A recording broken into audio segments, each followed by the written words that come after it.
توانائی دیتی ہے, پورا مضمون باندھا ہے. اعلیٰ حضرت کہتے ہیں بہروپیہ تھا, مداری, روپ بدل بدل کے دکھایا کرتا تھا, بادشاہوں سے انعام لیتا تھا.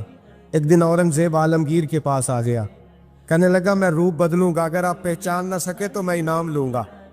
آپ نے فرمایا میں کوئی ایسے ویسا بادشاہ نہیں, کہا مجھے دھوکہ دینا مشکل ہے. کہا نہیں میں روپ بدلوں گا. حضرت اورنگزیب عالمگیر بڑے نیک بادشاہ گزرے, بڑے پرہیزگار. وہ بہروپیہ کہنے لگا میں روپ بدلوں گا, آپ نہیں پہچان سکیں گے. فرمایا چل جتنا تیرے اندر زور ہے لگا لے.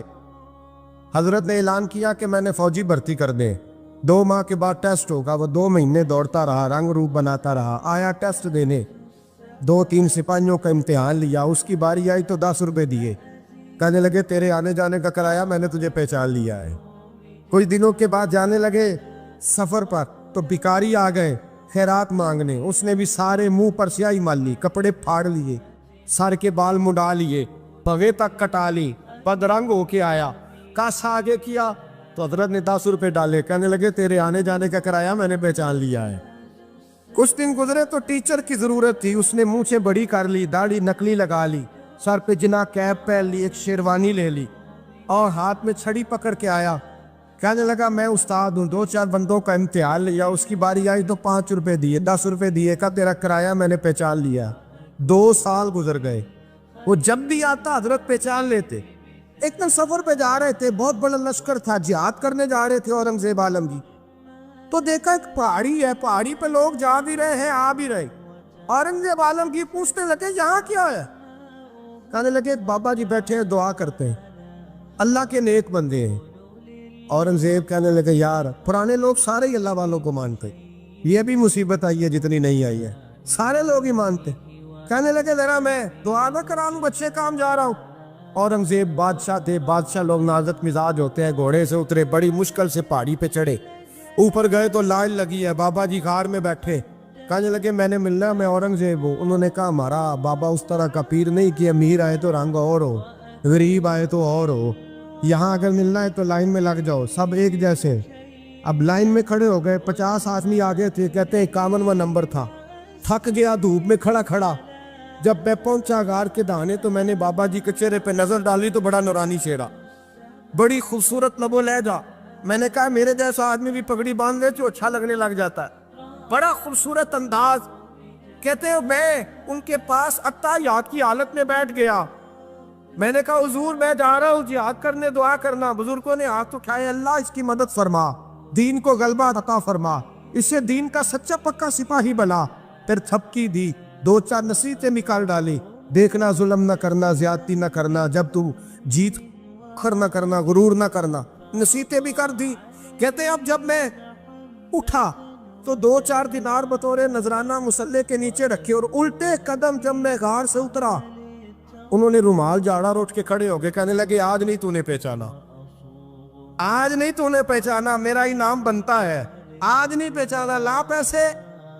اورنگزیب کہنے لگا یار تو نے حد کر دی, کہاں چڑھا کہاں کھڑا رہا, دھوپ میں تھک گیا, کمال کر دی بھائی تو نے. پتا تو کیا لے گا, اب تو دیکھ جلدی بتا, وہ کتنے لوگ پیچھے دھوپ میں کھڑے ہیں, لشکر سارا کھڑا ہے, کیا لے گا؟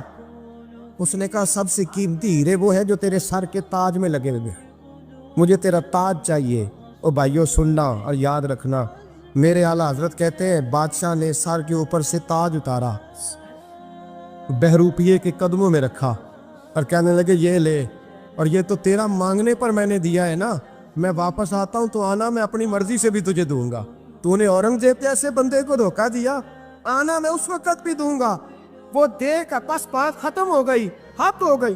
دے کر کہتے ہیں جب میں پلٹا نا واپس, بہروپیے نے آواز دی بادشاہ ٹھہر جا.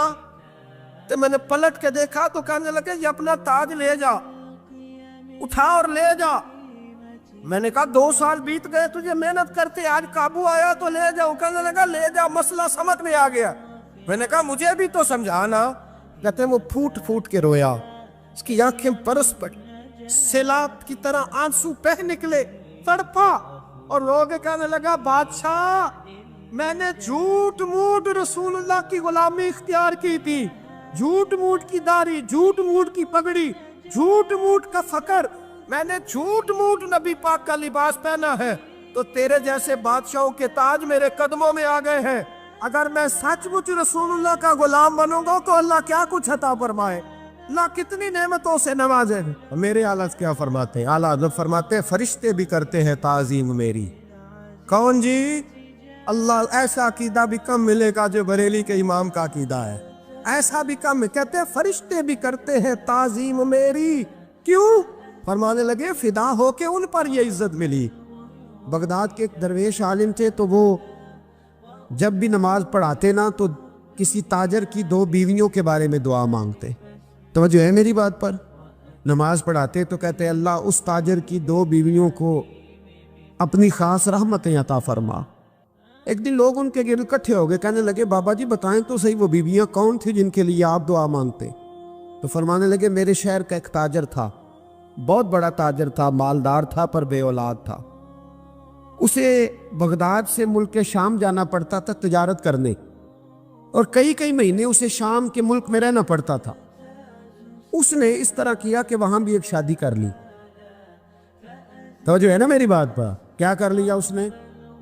دوسری شادی کرنا مرد کے لیے جائز ہے، تیسری کرنا بھی، چوتھی کرنا بھی بھیا کے وقت، مگر اگر انصاف کر سکے تو۔ اگر چاروں میں ہم نہ آدھا مسئلہ سنتے ہیں اور آدھا ہی بیان کرتے ہیں، اگر انصاف نہ کر سکے پھر اس کے لیے 4 جائز، پھر وہ ایک ہی رکھے گا۔ تو عزیز دوست دوسرا نکاح کر لیا، شادی ہو گئی۔ اب وہ وہاں کچھ زیادہ وقت گزارنے لگا، مالدار آدمی تھا، بیوی کو مکان بھی لے کے دے دیا۔ اب وہ دیر سے آتا واپس، اور جب آتا بھی تو اس کے وہ والے انداز نہ ہوتے جو پہلے ہوا کرتے تھے۔ اب بیوی سے بڑا جاسوس بھی کوئی نہیں ہوتا، اس کو تو پہلے پتہ چل جاتا ہے کہ ماجرا کیا ہے، اسے بڑی خبر ہوتی ہے۔ تو اس نے محسوس کر لیا کہ بدلے بدلے سے میری سرکار نظر آتے۔ وہ کہنے لگی اب کہ جب آتا جاتا ہے تو اس کے حالات کچھ بدلے بدلے سے ہیں، ماحول کچھ اور ہے۔ اس نے ایک بوڑھا آدمی جو اس کا عزیز بھی تھا اور سمجھدار بھی تھا اس کو تیار کیا، کہنے لگی اب کہ جب ملک کے شام جائے نا تو اس کا پیچھا کرنا اور خبر کرنا کہ کہاں رہتا ہے، کہاں جاتا ہے، کیا کرتا ہے۔ وہ بوڑھے بزرگ جو تھے وہ خاتون کے کہنے پر کچھ اس نے کرایہ بھی دیا۔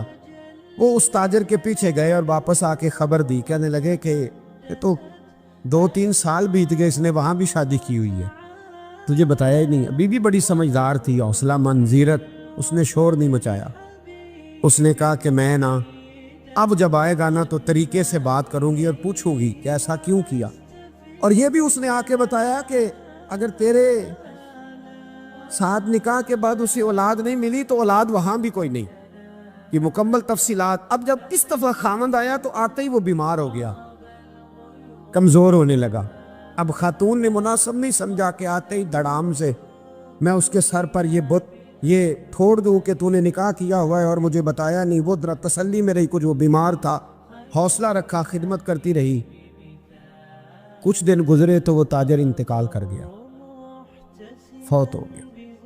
اب راز کھل نہ سکا، عدت گزاری، اور جب سارا مال جمع کیا نا تو اشرفیوں کی بوریاں بھر گئی۔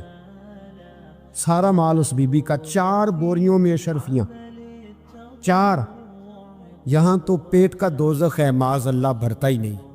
حل من مزید، حل من مزید۔ وہ جو کہتے تھے نا کہ بس باہر چلا جاؤں اور باہر میں کچھ تھوڑے سے پیسے کما کے 2-3 سال میں لوٹ آؤں گا، پھر یہاں آ کے کوئی کاروبار کروں گا، وہ گئے ہیں تو واپس نہیں آئے۔ وہ جو کہتے تھے نا بس میں نے اتنا سا کاروبار کرنا ہے کہ مکان بن جائے، انہوں نے 4 مکان بھی بنا لیے ہیں، لیکن بریک حل من مزید کی دوڑ ہے۔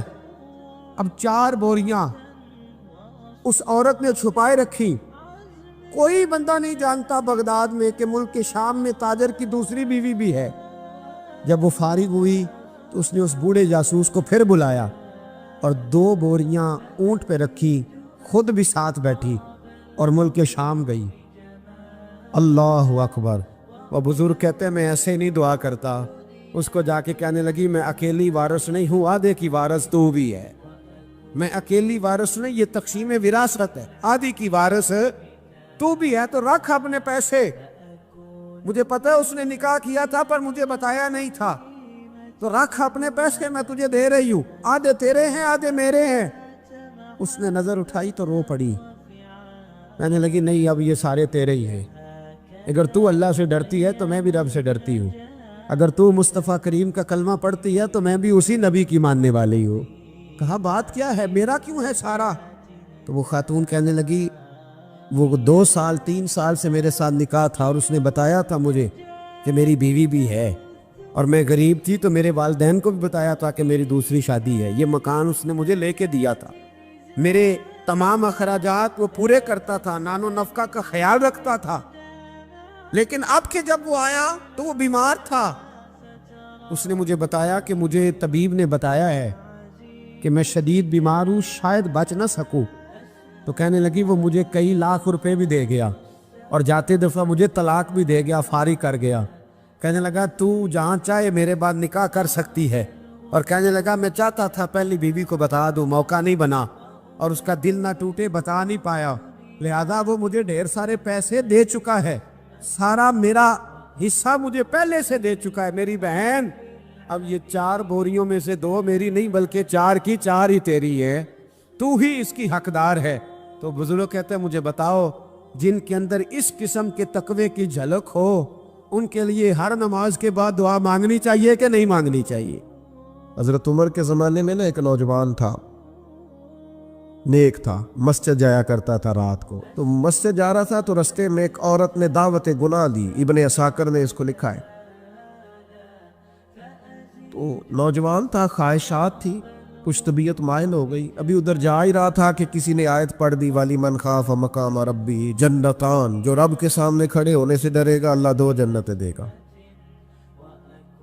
واقعی ڈر گیا، وہ واقعی ڈر گیا، اتنا ڈرا کہ بے ہوش ہو کے گر پڑا۔ بیماری سے لوگ بے ہوش ہوتے ہیں، پیسے ڈوب گئے بے ہوش ہوتے ہیں، بچے کے غم میں بے ہوش ہوتے ہیں۔ سچ بتاؤ کبھی خوف خدا سے بھی بے ہوش ہوتا کوئی دیکھا ہے؟ ہمارے ہاں تو روز مرہ ہی نہیں ہے بھائی، اور بڑی باتیں ہیں بے ہوش ہونے کی، ڈرنے کی، غش کھانے کی۔ بے ہوش ہو کے گر پڑا، بوڑھے باپ کو کسی نے بتایا بچہ بے ہوش پڑا ہے، اٹھا کے گھر لائے، گھر لا کے کہا بیٹا کیا ہوا؟ نوجوان ہے، چڑھتی جوانی ہے پر پاکیزہ بڑی ہے۔ کہنے لگا ابا جی گناہ کی طرف چلا گیا تھا پر میں نے آیت سن لی جو اللہ کے سامنے کھڑے ہونے سے ڈرے گا رب 2 جنتیں دے گا، میں ڈر گیا تھا، رب واقعی 2 جنتیں دے گا۔ باپ رو پڑے، ابا جی کی آنکھوں میں آنسو آئے اور کہا پتر اللہ بڑا مہربان ہے، اس کے وعدے سچے ہیں، واقعی 2 جنتیں دے گا۔ اس نے پھر ایک چیخ ماری اور اس طرح کی ماری کہ اس کی روح ہی پرواز کر گئی، روح ہی پرواز کر۔ کشتگان خنجر تسلیم را، عشق کی خنجر سے قتل ہو گئے لوگ۔ صبح حضرت عمر کو پتہ چلا کہ انہوں نے تو رات جنازہ بھی پڑھ دیا، تدفین بھی کر دی۔ جناب عمر فرمانے لگے اتنا نیک نوجوان خوف خدا سے دنیا سے چلا گیا، مجھے کیوں نہیں بلایا میں جنازہ پڑھتا؟ فاروق اعظم فرما رہے ہیں میرا شوق تھا میں اس کا جنازہ پڑھتا۔ کہ حضور